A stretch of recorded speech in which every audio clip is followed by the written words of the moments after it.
అదే RTV app వార్తల్ని క్షణాల్లో చదివే అవకాశం ఉంటుంది. ఒక న్యూస్ పేపర్, ఒక టెలివిజన్ ఛానల్ మీ చేతుల్లో ఎప్పుడూ ఉంటాయి.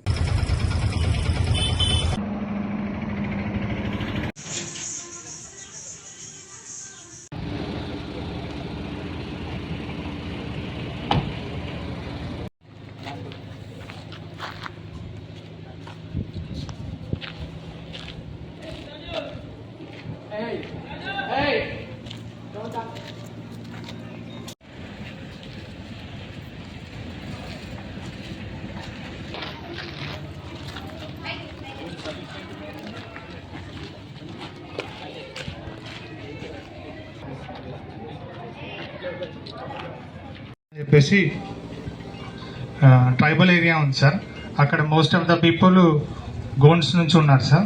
వాళ్ళకు స్పెషల్గా ఎంపీడీఓ గారితో కూడా మాట్లాడి ట్రాన్స్పోర్ట్ పరంగా ఎటువంటి ఇబ్బంది కాకుండా చాలా లాంగ్లో ఉంది సార్. అది దాదాపుగా 7-8 కిలోమీటర్స్ వరకు ఉంటుంది సార్ తలమల్లి. అక్కడ నుంచి ట్రాన్స్పోర్ట్ కూడా ఈజీగా ఆడడం కోసం ఎంపీడీఓ గారి మేడంతో మాట్లాడి ట్రాన్స్పోర్ట్కి గవర్నమెంట్ తరఫున 2 వెహికల్స్ సార్. ఈ జెండాంకటపూర్ గ్రామంలో సార్ టోటల్గా 2038 ఓటర్స్ని కలిగి ఉన్నాం సార్. దీంట్లో ప్రత్యేకత ఏంటంటే సార్, మెయిల్ ఓటర్స్ కన్నా కూడా ఫీమేల్ ఓటర్స్ ఎక్కువ ఉన్నారు సార్. మెయిల్ ఓటర్స్ గొడవలు పెడతారనే ఉద్దేశంతో బైండ్ ఓవర్ చేయడం జరిగింది. ముఖ్యంగా ఇక్కడ ఉన్న యువతకు, వచ్చిన పెద్దలకు అందరికి చెప్పేది ఏంటంటే, జిల్లా యంత్రాంగం మొత్తం నిష్పక్షపాతంగా ప్రశాంతమైన వాతావరణంలో ఎలక్షన్లు జరపడం కోసం ఏర్పాట్లు చేస్తున్నాం. దీనికోసం జిల్లా మొత్తంలో దాదాపు 1000 మంది పోలీసులు బందోబస్తు చేస్తున్నాము. ఆ 1000 మంది ఈ 4 మండలాలలోనే బందోబస్తు చేస్తారు. జన్నారము, లక్సెట్టిపేట, దండపల్లి, హాజీపూర్. 81 గ్రామ పంచాయతీలు ఎలక్షన్స్ అవుతున్నాయి. దాంట్లో బందోబస్తు చేస్తాము.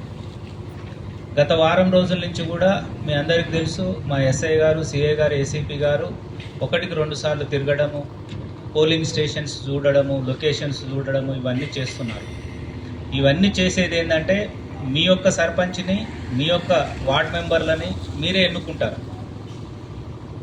అది ఎవరికి ఇష్టమైతే వాళ్ళు లైన్లో నిలబడి ప్రతి ఒక్క ఓటర్ వచ్చి ఓటేసుకున్న తర్వాత మీ సమక్షంలోనే అధికారులు ఓట్లని లెక్కింపు చేసి ఇక్కడనే ప్రకటించిపోతారు. ఎక్కడైతే ఓటింగ్ చేసారో అక్కడనే ప్రకటించిపోతారు. కానీ కొంతమంది తెలుసో తెలియకో ఎవరో ఒకరు రెచ్చగొట్టడం వల్లనో, ఆవేశానికి పోయో, ఆ ఉదయం 7 గంటల నుంచి 1 గంట మధ్యలో జరిగే పోలింగ్లో డిస్టర్బ్ చేయడానికి కానీ, గొడవలు పెట్టడానికి కానీ ప్రయత్నం చేసినట్లయితే మేము కఠినంగా వ్యవహరిస్తాము. ఇక్కడ పూర్తి స్థాయి బందోబస్తు కూడా ఇవ్వడం జరుగుతుంది. ఇక్కడ ఉన్నది పోలీసు, మీరు లైన్లో నిలబడి ప్రశాంతంగా ఓటేయండి. మీకెవరన్నా వచ్చి బెదిరిస్తే, మాకేయమని బెదిరించినా, వాళ్ళకి వేయొద్దని బెదిరించినా అది నేరం. అట్లాంటిది ఉంటే ఇమ్మీడియట్లీ 100 డయల్ కాల్ చేయండి. ఇక్కడ ఉన్న ప్రజాప్రతినిధులకు కూడా విజ్ఞప్తి ఏంటంటే, ఈరోజు ఎలక్షన్స్ మీరు అందరు కలిసి ఉన్న వాళ్ళే పోటీ చేస్తారు. వేరే ఊరు రావట్లేదు. మీ ఊరు వాళ్ళే మీ గ్రామ పంచాయతీల్లో పోటీ చేస్తున్నారు. కానీ ఆవేశాలకు ఆవేశం పోయి చదువుకునే పిల్లలు బయట నుంచి కాలేజీలలో చదివి ఓటేయడానికి వచ్చిన వాళ్ళని రెచ్చగొట్టి ఇట్లాంటివి చేస్తే, ఆ రెచ్చగొట్టడం వల్ల కేసులు ఇన్వాల్వ్ అయిన వాళ్ళతో పాటు వాళ్ళ వెనుక ఎవరున్నారో వాళ్ళ మీద కూడా కేసులు పెట్టడం జరుగుతుంది. ప్రతిదీ వీడియోగ్రఫీ చేస్తాం. ముఖ్యంగా ఏంటంటే, ఇన్ని చేసేది కూడా మీరు వచ్చి ఓటేయడానికే. మీ సర్పంచ్ని మీరు ఎన్నుకోవాలి, మీ వార్డు మెంబర్ని మీరు ఎన్నుకోవడానికి. అందుకని ఈ సందర్భంగా ఎస్ఐ గారు కూడా నేను క్లియర్గా చెప్తున్నాను, ఇంకా ఎవరన్నా గొడవలు చేయడానికి రేపు సాయంత్రానికి ప్రచారం బంద్ అయిపోతుంది.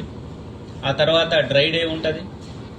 లిక్కర్ పంచడం కానీ, డబ్బులు పంచడం కానీ, చీరలు పంచడం కానీ, ఎలాంటి ప్రలోభాలకు గురి చేసినా ఇమీడియట్ సమాచారం ఇవ్వండి. మీరు కూడా ప్రాపర్ పెట్రోలింగ్ పెట్టుకోండి. ఎలాంటి ప్రలోభాలకు లేకుండా నిష్పక్షపాతంగా ఎన్నికలు జరిగేటట్లు గ్రామ ప్రజలందరూ సహకరించాలి. మరిన్ని వీడియోస్ కోసం ఛానల్ ని సబ్స్క్రైబ్ చేయండి. లేటెస్ట్ అప్డేట్స్ కోసం వాట్సాప్ ఛానల్ ని ఫాలో చేయండి. అండ్ లింక్ డిస్క్రిప్షన్ లో ఉంది.